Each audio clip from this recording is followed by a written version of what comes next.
Sécurité dans les agences de voyage. Le trafic dense impose des précautions.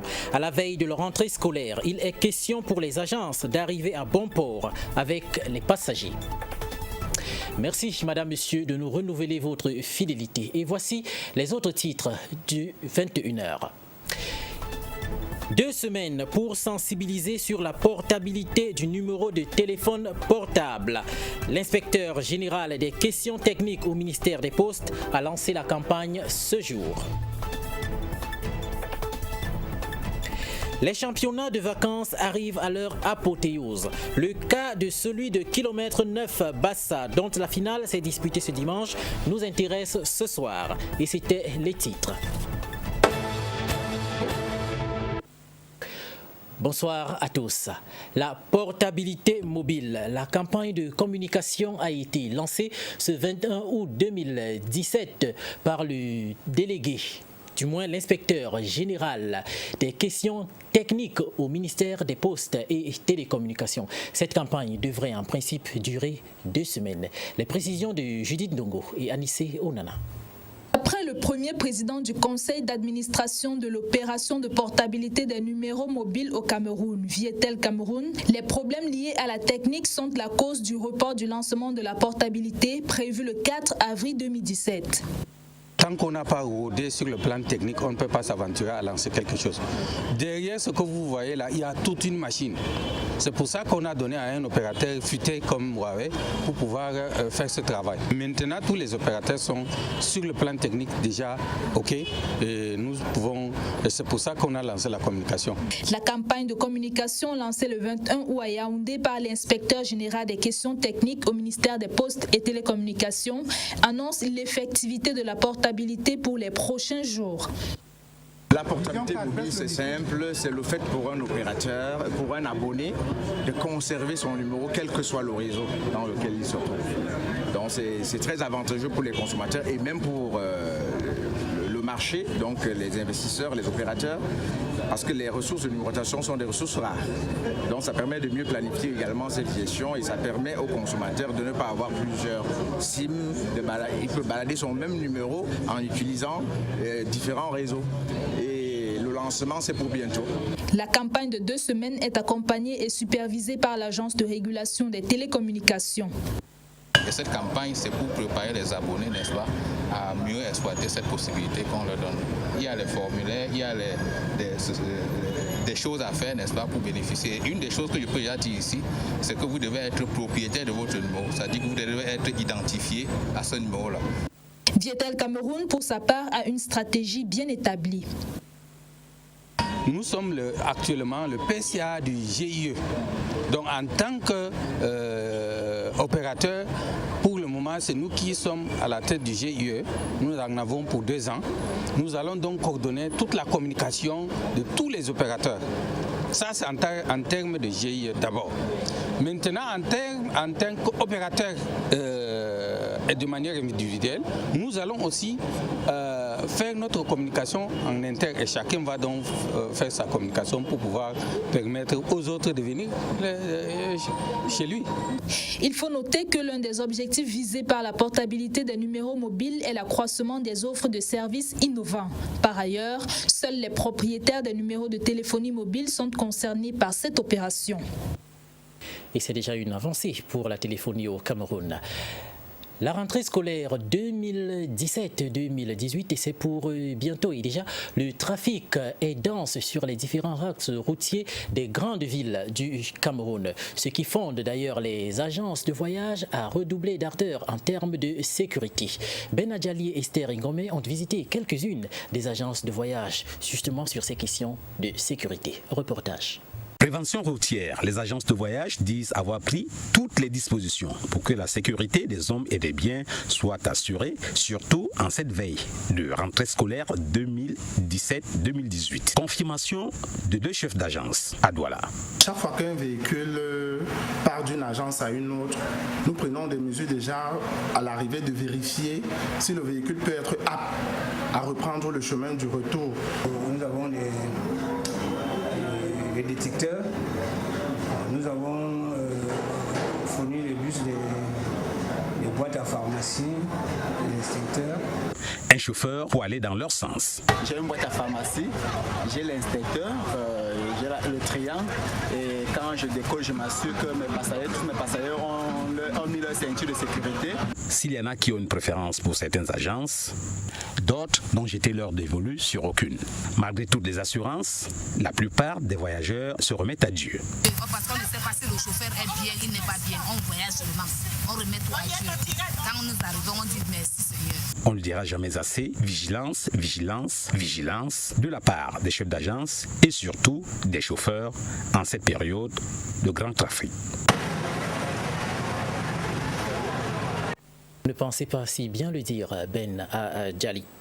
Trafic d'ossements humains. Dans cette édition, 5 présumés coupables de trafic d'ossements humains ont été présentés au public à Bafoussam. Détenus depuis le 18 août dernier à la division de la police judiciaire de l'Ouest Cameroun, le réseau a été démantelé grâce à 2 d'entre ces délinquants, disons-le ainsi, qui ont été arrêtés alors qu'ils tentaient d'écouler leurs marchandises à un homme d'affaires à Baganté. Alexis Ambois. Malgré l'opposition courageuse et farouche de nos forces de défense, les suppôts du diable, encore appelés Boko Haram, bien que vacillants, n'ont pas cessé de s'aimer la terreur. Le 26 juillet 2017, le jeune gendarme Tchamen Lumari a inscrit son nom et en lettres de sang sur la longue liste des vaillants soldats qui ont donné de leur vie pour la défense de la patrie. Ce matin du 26 juillet, alors que Tchamen Lumari et son camarade Ovambe étaient en avant-garde au poste de Sarbé, localité de l'arrondissement de Makari, ils sont surpris par des assaillants vêtus, détenus camerounais, transportés par un véhicule équipé d'un mitrailleur. Les 2 soldats camerounais ont crié en renfort.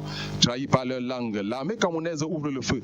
Dans les échanges de tirs, les 2 gardes sont mortellement atteints par les balles des assaillants. Le gendarme Tchamen Lumari a reçu les hommages de ses camarades d'armes. C'était ce 18 août 2017 dans la cour de la Légion de gendarmerie de l'Ouest à Bafoussam. Cher camarade d'armes, tu as servi avec honneur et fidélité.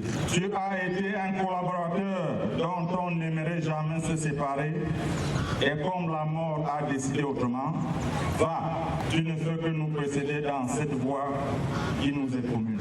Repose en paix, que la terre de nos ancêtres soit légère. En guise de réconfort, la poignée de main du gouverneur Awafonka Gossin à chaque membre de la famille du défunt, marque de reconnaissance de la nation et du haut commandement à ce vaillant soldat qui sera inhumé à Banka dans le département du Onkam. Né le 10 août 1993 à Makanene, Tchamen Lumari intègre la gendarmerie le 8 février 2016. Il est affecté à l'escadron 33 peloton mobile 334 de Makari. Il aura passé 1 an et 5 mois sous les couleurs de la nation. Vous l'aurez donc corrigé par vous-même, c'était la levée de corps à la Légion de gendarmerie de Bafoussam et non pas nos 5 présumés coupables de trafic d'ossements humains. Nous restons à Bafoussam dans la région de l'Ouest où la communauté urbaine est au chevet des bensikineurs ou moto-taximens. La 8e édition de la formation des conducteurs de moto-taxi a été lancée. Ils sont près de 200 bensikineurs qui vont bénéficier de cette formation qui va durer à peu près 3 mois. Alexis Ambois. La communauté urbaine respecte ses engagements vis-à-vis des motos taximens de la ville de Bafoussam, faciliter leur formation et l'obtention des permis de conduire. Près de 1800 acteurs de ce secteur ont déjà bénéficié de ce soutien de la communauté urbaine de Bafoussam. La 8e phase de cette opération a été lancée la semaine dernière dans la salle des actes de cette institution par le délégué du gouvernement Emmanuel Zete. Pour cette vague, près de 200 conducteurs ont été sélectionnés pour une formation de 3 mois avec à la clé l'obtention des permis de conduire de la catégorie A. C'est former des transporteurs urbains par moto, une meilleure utilisation de la route. À cette même occasion, le bureau d'âme du réseau Flambeau a été présenté au délégué Emmanuel Zete, parrain de la dite association. En plus de cette formation, les acteurs de la moto-taxi reçoivent aussi des facilités pour la célébration de leur mariage. Quand on vient par moto, on ne connaissait pas, on peut conduire avait un permis de conduire. Le délégué est venu nous apprendre qu'on peut conduire avec le permis de conduire. Bafoussam prépare la Coupe d'Afrique Nation de football 2019 et la meilleure contribution des transporteurs par moto passe par leur sensibilisation et surtout leur formation.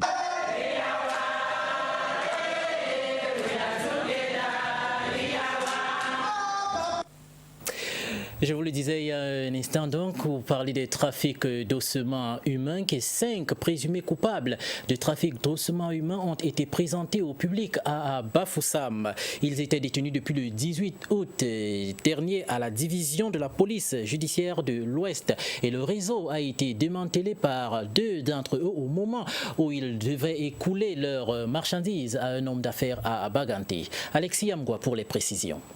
Que la terre de nos ancêtres te soit légère, va et repose en paix. Formule consacrée qui meuble généralement les oraisons funèbres. D'où vient-il que certains mortels font des restes d'autres humains leur fonds de commerce? 5 personnes sont depuis le 18 août dans les cages de la division régionale de la police judiciaire de Bafoussam pour trafic d'ossements humains. Le 10 août 2017, 2 d'entre eux tombent dans les mailles des agents du commissariat de la sécurité publique de Baganté alors qu'ils tentaient d'écouler leurs macabres marchandises auprès d'Aladji, homme d'affaires, à la somme de 20 millions de francs CFA. Transférés à la police judiciaire à Bafoussam, leurs exploitations permettront de mettre la main sur 4 autres, dont l'agent commercial de Boya, Amadou Abassi, et le patron de ce trafic, Mounioutou Yaya, basé à Fumbot. C'est dans le domicile de ce dernier que l'important stock sera découvert. Il s'agit de 3 crânes, des os longs et courts. La suite mènera les enquêteurs dans le village de Mounioutou à Makonyanyom, où 3 tombes profanées seront découvertes. Vous voulez accepter ça à 5 millions. C'est voilà pourquoi nous faisons les pressions pour trouver ça. Donc les personnes qui voulaient accepter après, il est disparu. On appelle ce numéro, ça passe pas. Les 5 présumés trafiquants d'ossements humains seront déférés devant le procureur de la République. L'exécutif municipal de Yaoundé 6e est officiellement en fonction. Le maire Yoki Onana et ses adjoints ont été installés par le préfet du département du Fundi, Jean-Claude Tila. Judith Dongo, Anissé Onana.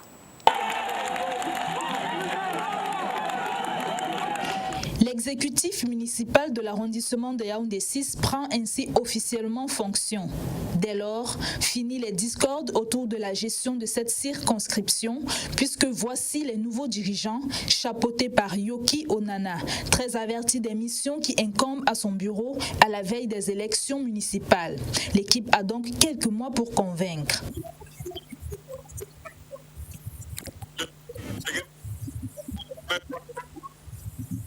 Conscient de la lourde responsabilité qui est j'essaierai de me concentrer à améliorer les conditions de vie des populations de 6.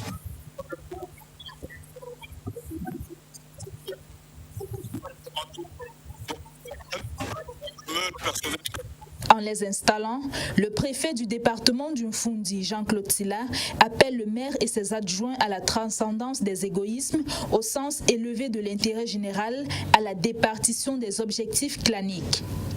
À titre de rappel, la cérémonie du 18 août à la place des fêtes de Yaoundé 6 est l'aboutissement d'un processus engagé le 9 juin à la faveur de la tenue du conseil municipal extraordinaire consacré à l'élection de l'exécutif municipal de la commune. Ceci dans le prolongement de la vacance suite au décès de l'ancien maire survenu le 10 janvier 2017. À ce dernier, un hommage est rendu. Un maire s'en est allé, mais un autre, choisi par les forces vives, continue à réaliser la politique du gouvernement avec le soutien considérable des populations, en particulier des jeunes. Et justement, Judith, nous restons avec les jeunes, encadrement des jeunes à la démocratie. La 2e édition a été lancée ce week-end à travers une caravane de sensibilisation et d'animation des jeunes rappeurs engagés. L'initiative de l'ONG Un Monde à venir.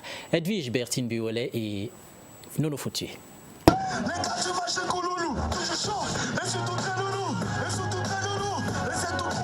Amener les jeunes rappeurs à réécrire leurs chansons de façon à intéresser davantage les jeunes à participer sur les questions civiques et politiques. C'est l'objectif principal de cette compétition du rap engagé qui rentre dans le cadre du programme d'encadrement des jeunes à la démocratie. Du rap, pourquoi? Parce qu'on a constaté aujourd'hui que la tendance jeune s'intéresse de plus en plus aux artistes et il y a une particularité de musique qui est le rap.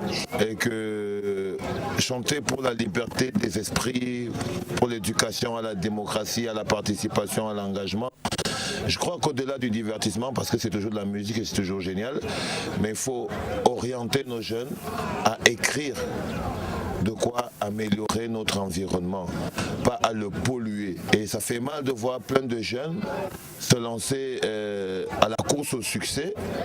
Et avec cet événement, je crois que l'idée derrière, c'est de pousser les jeunes à l'amélioration de leur environnement. Appelés à se servir de leur musique, il est prévu pour ce programme qui a sa deuxième phase, à l'initiative de l'ONG Un Monde à Venir, des caravanes d'animation et de sensibilisation. Lesquelles caravanes vont se dérouler dans toutes les communes d'arrondissement du département du Vorey et régions du littoral. La caravane d'animation regroupe 15 jeunes par commune et chaque jeune est regroupé par 5 dans chaque commune, 5 tranches et à chaque passage nous devons avoir un gagnant. C'est-à-dire par commune nous avons 3 gagnants et les 3 gagnants pourront faire le tour pour des autres communes et chaque gagnant pourra avoir des kits pour lui permettre d'évoluer dans sa musique et pourra aussi avoir des chances d'être intégré à l'académie du rap. Ce regroupement des jeunes autour du rap a un but précis, amener les jeunes à s'intéresser, à s'engager dans la gestion des affaires publiques. L'opportunité a donc été donnée aux jeunes rappeurs engagés pour une meilleure sensibilisation. Ça peut amener ces jeunes-là demain eux-mêmes à être dans les rênes du pouvoir et donc à penser des politiques qui garantissent les jeunes ou alors qui garantissent un bon épanouissement de la jeunesse, qui garantissent une jeunesse, j'allais dire, plus responsable comme on veut, une jeunesse, j'allais dire, qui est plus portée vers le développement du pays. Les rappeurs en général identifient les problèmes de la société et essaient d'interpeller les populations face à ces phénomènes. Mais cette fois, ils doivent concourir à mettre un accent sur les questions politiques pour une jeunesse plus portée vers la chose publique. La communauté Béti de Douala se mobilise pour les inscriptions du plus grand nombre sur les listes électorales, et notamment les ressortissants des régions du sud, de l'est et du centre. L'objectif, consolider le vivre ensemble. Chaplananga d'Alibias. La salle de gymnase du lycée polyvalent de Bonabéry a été le lieu par excellence pour abriter la rencontre de la communauté Béti de Douala.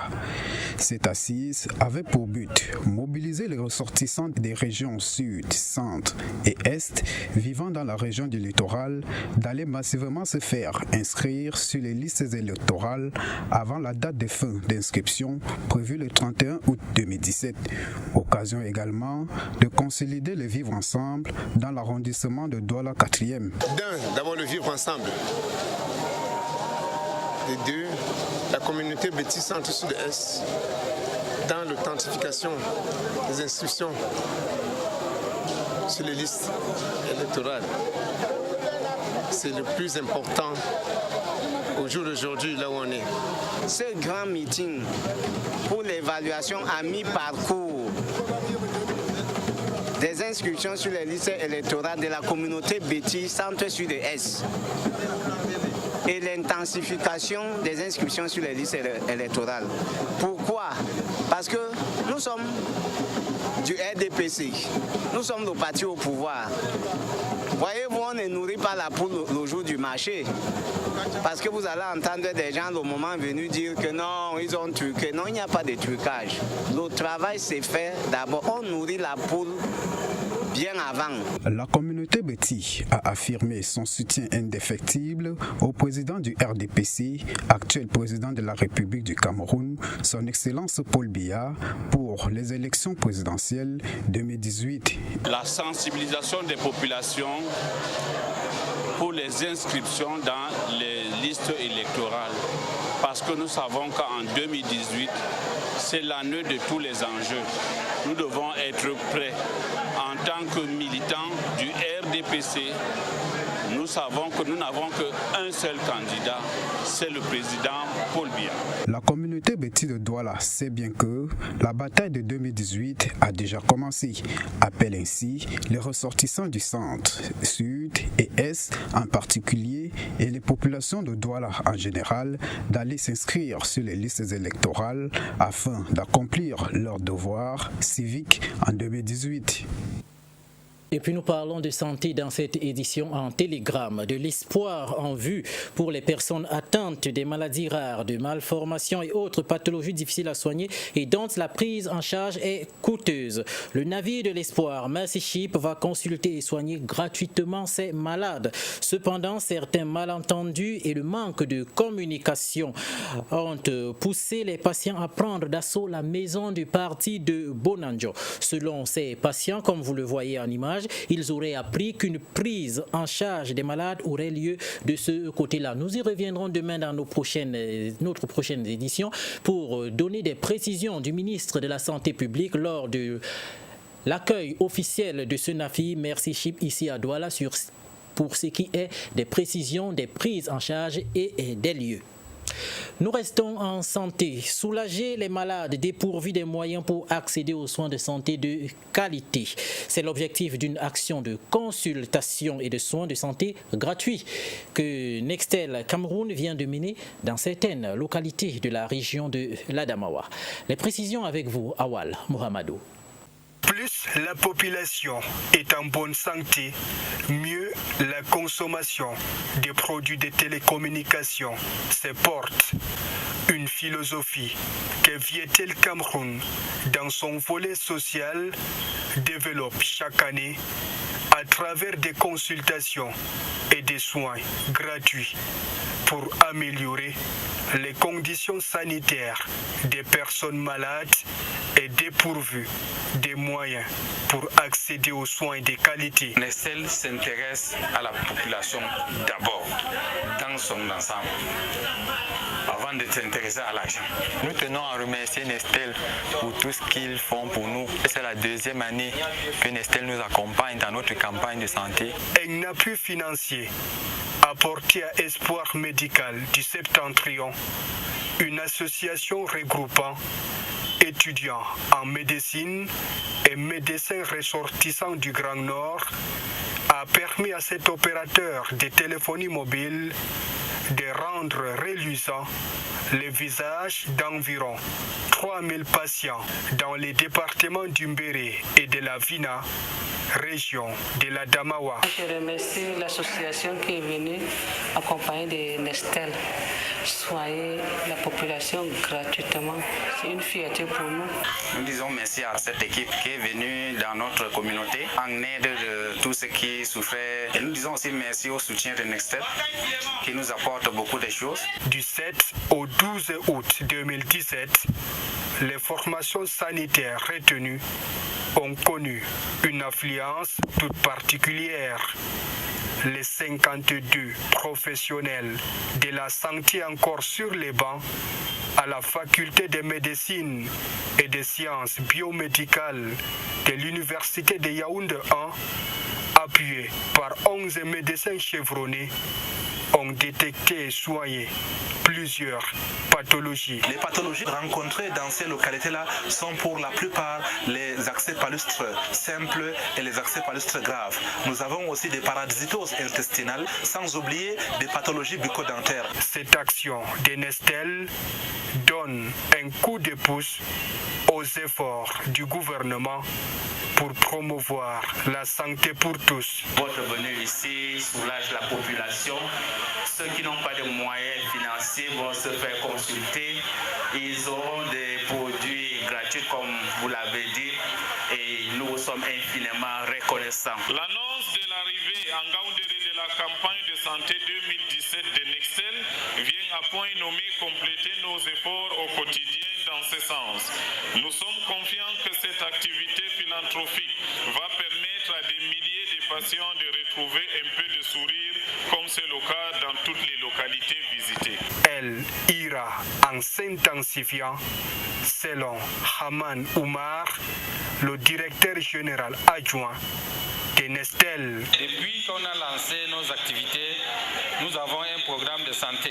On a couvert pratiquement toutes les 10 régions du pays. Le mois dernier, nous étions dans la région du centre et bientôt nous allons aller à l'est. De Dir Ambé, en passant par Médougou, Méganga, Ngaoundéré et Ouak, les patients ont également été sensibilisés sur l'importance de l'hygiène, de la vaccination et de la protection contre les IST et le VIH-Sida. C'est autour des buffets que les différentes parties se sont séparées. Un corps sain dans un environnement sain. C'est le slogan qui a guidé la campagne d'hygiène et salubrité que Nextel a organisée dans la ville de Ngaoundéré. Les jeunes se sont mobilisés pour mettre cette ville à neuf. Awal Mohamedou. Le temps d'un jour, ces vacanciers engagés par Nestel se sont déployés pour rendre plus avenant le visage de la ville d'Ngaoundéré. Nous avons commencé le matin par des consultations dans le centre de santé intégré de Sabongari. Et pour préserver dans la santé de ces populations, il a fallu qu'on se déploie aussi pour faire une activité d'hygiène et de salubrité. Balais et brouettes mises à contribution. Partout où ils sont passés, la propriété s'est installée. Cette année, nous avons apporté comme touche particulière, étant une entreprise innovante, la rubrique dénommée Community Work, qui consiste à regrouper un ensemble de volontaires et leur apporter du matériel de nettoyage pour qu'ils nettoient les artères de la ville. Le programme ayant commencé depuis le 7, nous avons voulu marquer de notre présence ici dans la ville de Ngaoundéré. C'est pour ça que vous pouvez constater que dans tous les recoins de la ville, nous avons une équipe de volontaires en train de nettoyer la ville. Pour Nestel, l'activité vise à promouvoir les bonnes pratiques en matière d'hygiène et de salubrité. Pour ces jeunes, il s'agit de mieux préparer leur rentrée scolaire et académique. La Faith Bible Church a tenu ce week-end la convention internationale. Ce grand rendez-vous a été suivi d'une conférence de presse tenue sur le thème « Les œuvres en faveur de la jeunesse, le rap comme outil d'évangélisation ». Chaplain Nanga, André Kitio. Comme tous les ans, au mois d'août, la Faith Bible Church a tenu le week-end dernier sa convention internationale, un des grands moments de cette église qui permet le rassemblement de tous les enfants de Dieu appartenant à ce ministère, mais aussi les chrétiens des autres communautés qui y sont conviés. C'est donc un moment de réjouissance populaire, de communion et de célébration de Dieu pour ses bienfaits. Cette année, la convention internationale a été marquée par la présence des hommes des médias venus connaître le fonctionnement de ce ministère créé le 21 août 1984 par l'évêque Zach Ndiafou de regrettée mémoire et dont l'épouse pérennise les actions. Au cours des échanges avec les journalistes, il a surtout été question des grands projets de la Faith Bible Church. Parmi ceux-ci, la tenue au mois d'avril prochain du grand concert de rap gospel dont les fonds musicaux et paroliers seront axés vers l'adoration de Dieu. Et en ce moment, je suis en plein studio. Je suis en train d'enregistrer un album. Ayant pour titre Priez pour moi. Parce que je crois que Dieu nous appelle à la prière. Et comme il fallait faire une démonstration, les hommes des médias ont eu un avant-goût.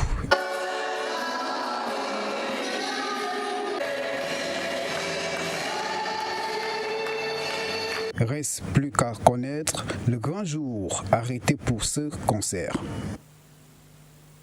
Et puis en football, les résultats de la Ligue 1, la 28e journée, Yonso Academy fait jeu égal avec APGS de Fou. Dragon de Yaoundé tombe face à Eding, UMS également face à Colombe. Jeu égal entre Canon et Aigle Royal de la Menois. Lyon blessé de Futuni 0, Stade Renard 0, tout comme entre Astre de Douala et Bamboutos de Bouddha. Unisport vient à bout de Racine 1-0. Union de Douala fait jeu égal avec Feuche Sport.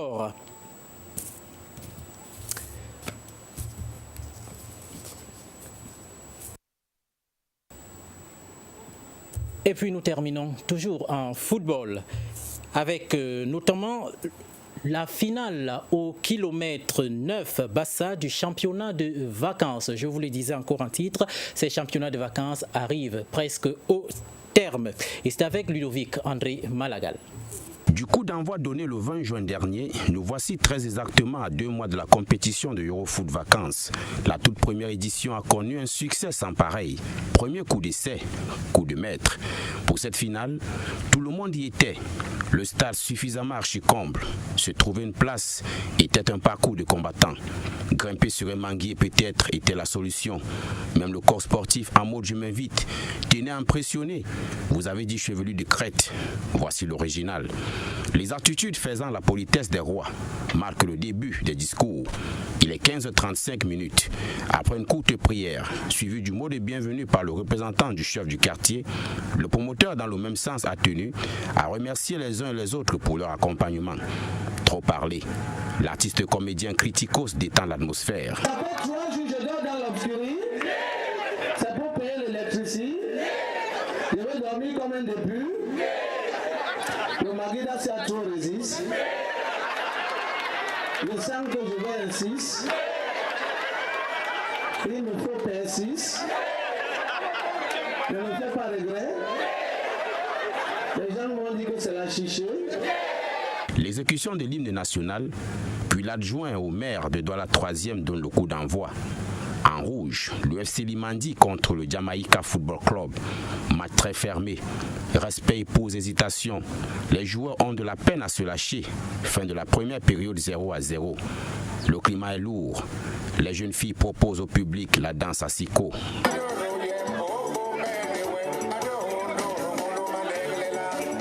Coup de sifflet.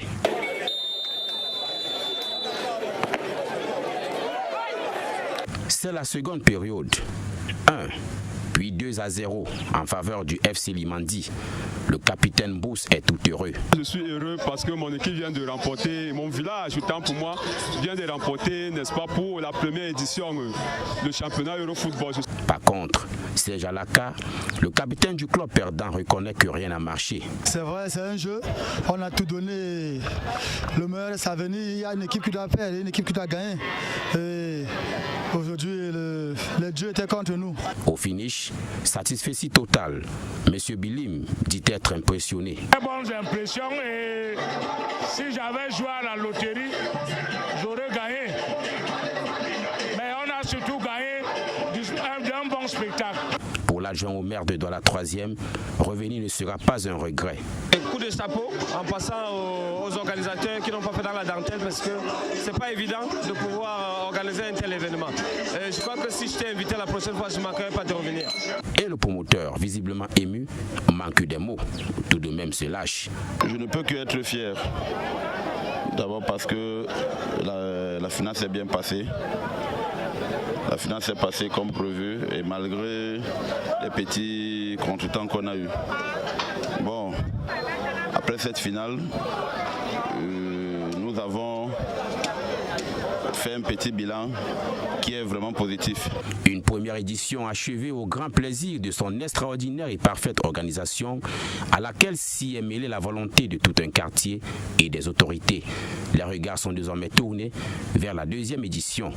Pour beaucoup à se poser la question de savoir pourquoi il n'avait pas organisé bien avant ce championnat de vacances, Guy Mandin, le promoteur, n'est pas passé par le dos de la cuillère pour les répondre. L'homme a inventé la montre, mais Dieu a créé le temps.